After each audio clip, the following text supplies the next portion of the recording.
How's the royal family? I pray that everyone is doing well. Well, my royal family, I have been watching the Impeachment Dog and Pony show. And yesterday, you talking about a knockout punch. It was a little over 3 hours of juiciness. I'm telling you, my royal family. Gordon Sondland had Trump and Giuliani on Twitter. And what is that term that folks use? A hit dog will holler. Check this out. Trump was over here on Twitter screaming, I want nothing. I want nothing. I want no, forget it. What they call that? Quo and pro? I think I'm pronouncing it almost right. I ain't gonna try to front. So anyhow, Giuliani, his ass was all on Twitter, and he was hollering because his name was all brought up yesterday in this impeachment hearings, and then he takes the shit down. Dumb! I mean, dumb! But, this is Trump think this is his personal lawyer, Trump is working with some deficits, my royal family. And so we're going to go on this journey here. Brace yourself. You might need to get out your, it's one of them videos. Get your shit. Because that stuff was explosive. I mean, it's like an ongoing soap opera, reality show, whatever you want to throw in there, my royal family. So, let's listen to where we gonna go first. Let's listen to these testimonies, get folks up to speed on why these numbnuts was hollering, and then we're gonna show you how highly intelligent Trump truly is, and the type of education he's received, and he's going to really demonstrate to America his high IQ.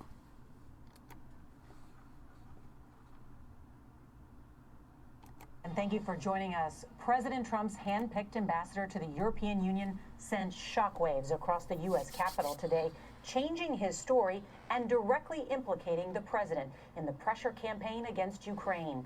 Gordon Sondland told Congress there was a quid pro quo, an attempt to trade military funding for an investigation of Mr. Trump's rivals, and it was done at the direction of the president. Sondland insisted everyone was in the loop, including the vice president and the secretary of state. And he dramatically shifted the timeline, saying the attempts to push Ukraine to investigate Joe Biden and his son began as early as last May.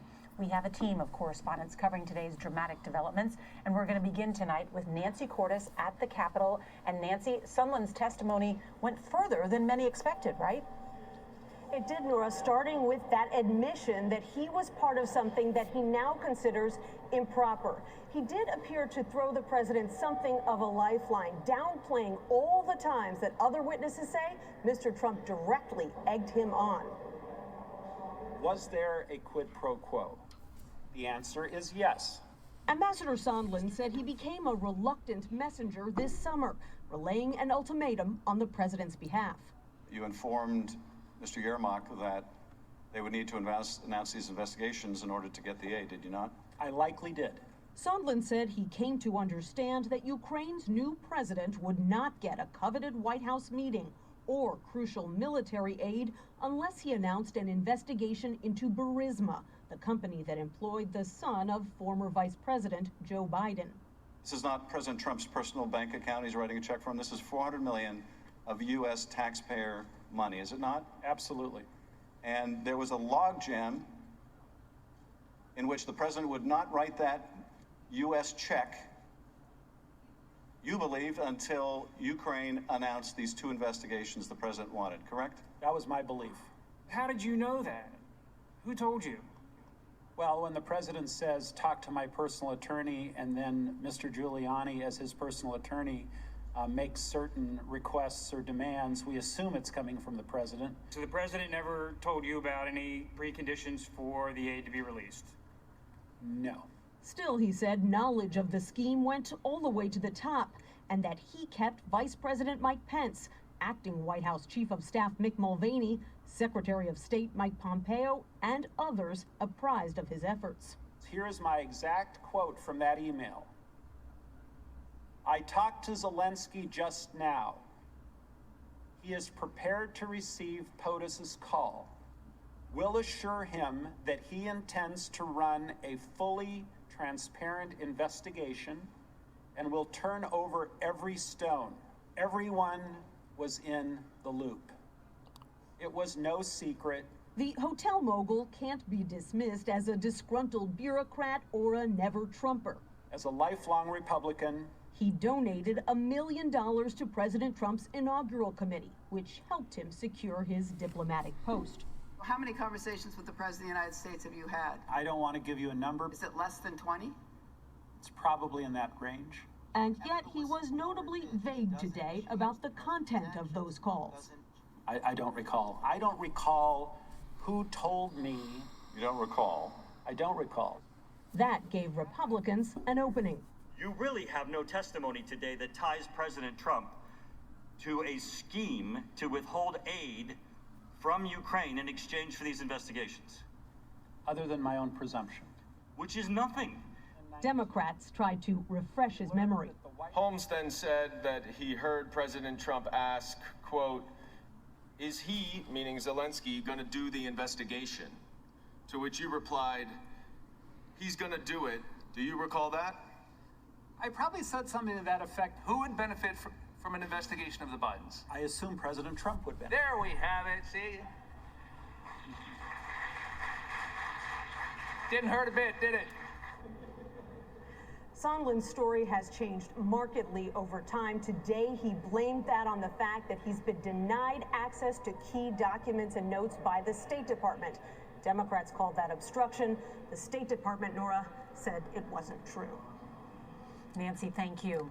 So, like I said, my royal family, now they want to sit up here and cast doubt on this dude, but you just heard that they wouldn't let him have his notes. That's how funky and greasy and grimy the Republican Party is. And also the Democratic Party and any other party that's up there. So I'm not down with any of these parties because I always say my royal family. At the end of the day, even them damn liberals want to uphold white supremacy. But it was juicy watching Esau and Esau slay each other. And you heard what they said. Basically, he donated $1 million to Trump's campaign. He's a lifelong Republican. So that position that he got, basically, it was, because he's an ambassador, he paid for that position. So, I guess you would say he has integrity. So anybody to watch these hearings, like I said, we heard Giuliani's name a lot, and there were other people in the loop. I just presented that to the royal family, and again, Giuliani, he going crazy. But Trump showed his ass. Let's get over here. So, Trump, he got a speech to give folks. And before we get up into this speech, let me show the royal family some things. I blew it up, and you see the pad behind it. Okay, you see how big that is. All right, you see the pad behind it. I think that's probably about maybe about a little under a 8x10 or so. And then you got this little pad is probably slightly under 5x7. And Trump gonna read off of 2 pages, and we'll get back to that, my royal family. And Trump has some important things that he wants to present, and he's going to display, again, his high IQ. So we're going to get into this. We're going to blow this up real nice. Thank you very much. We're going to Austin, Texas. Apple is opening up a fantastic facility. They're spending a tremendous amount of money. And I've been asking Tim Cook from the day I got elected from the campaign. I've been asking Tim Cook to, if they would, we want to see Apple build here. That way you have no tariffs. There's no tariffs. When companies come to our country and they build, there's no tariffs. The economy is doing unbelievably well. We continue to talk to China. China wants to make a deal. The question is, do I want to make a deal? Because I like what's happening right now. We're taking in billions and billions of dollars. I'm going to go very quickly, just a quick comment on what's going on in terms of testimony with Ambassador Sondland. And I just noticed one thing, and I would say that means it's all over. What do you want from Ukraine? He asks me, screaming. What do you want from Ukraine? I keep hearing all these different ideas and theories. This is Ambassador Sondland speaking to me. Just happened. To which I turned off the television. What do you want from Ukraine? I keep hearing all these different ideas and theories. What do you want? What do you want? It was a very short and abrupt conversation that he had with me. They said he was not in a good mood. I'm always in a good mood. I don't know what that is. He just said, now he's talking about what my response. So he's going, what do you want? What do you want? I hear all these theories. What do you want, right? And now, here's my response that he gave, just gave. Ready? You have the cameras rolling? I want nothing. That's what I want from Ukraine. That's what I said. I want nothing. I said it twice. So he goes, he asked me the question, what do you want? I keep hearing all these things. What do you want? He finally gets me. I don't know him very well. I have not spoken to him much. This is not a man I know well. Seems like a nice guy, though. But I don't know him well. He was with other candidates. He actually supported other candidates. Not me. Came in late.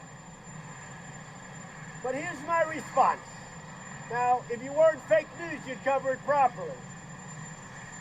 I say to the ambassador in response, I want nothing. I want nothing. I want no quid pro quo.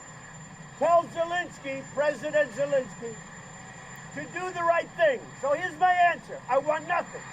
I want nothing. I want no quid pro quo. Tell Zelensky to do the right thing.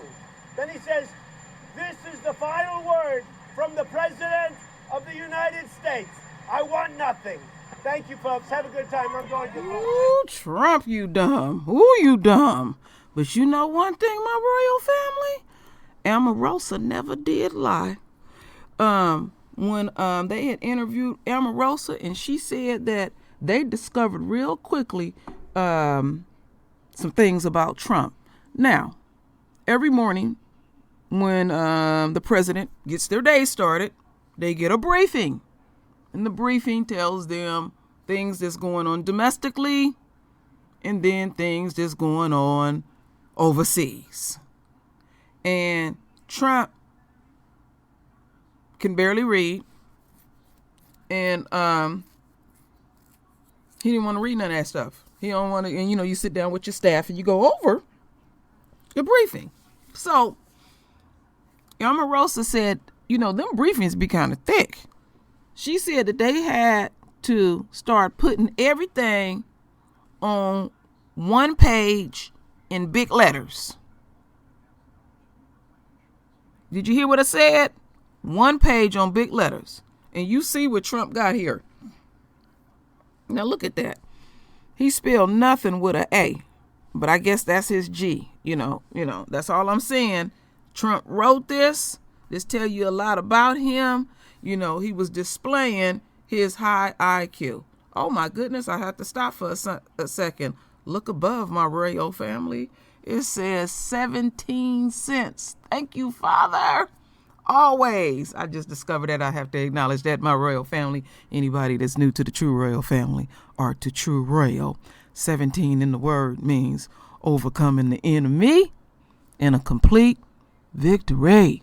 So anyhow, but when I was listening to that, I was like, damn.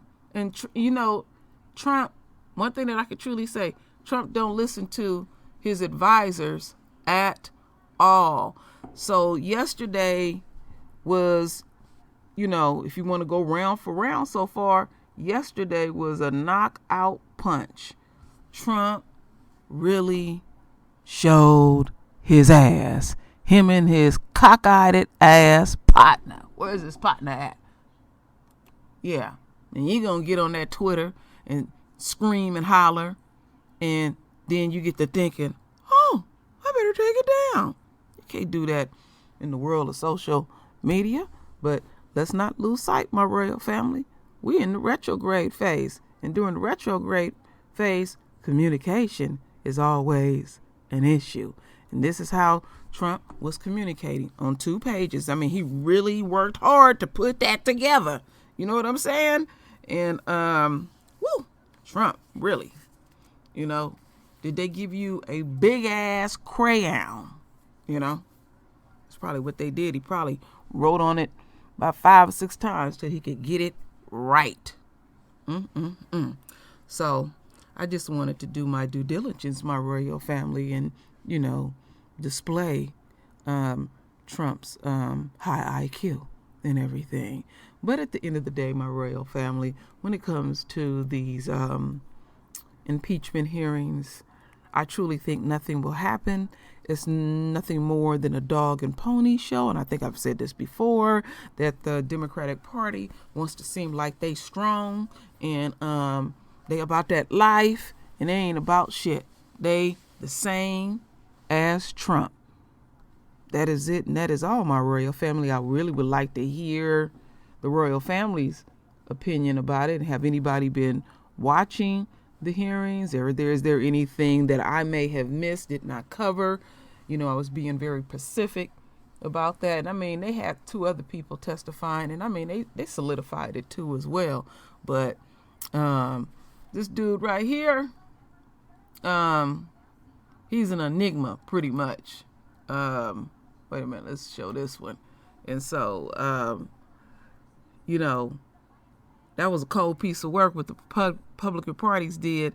They wanted to cast doubt, like, well, he don't remember anything. Well, these people have numerous meetings, and you took all his notes and everything, and he had to dig into his psyche and do the best that he can. And he did pretty damn good. So we will see what today will bring. That's basically it, my royal family. So anyway, render your voice with your beautiful divine words. And it's always, my royal family, I thank you for your love. I thank you for your support.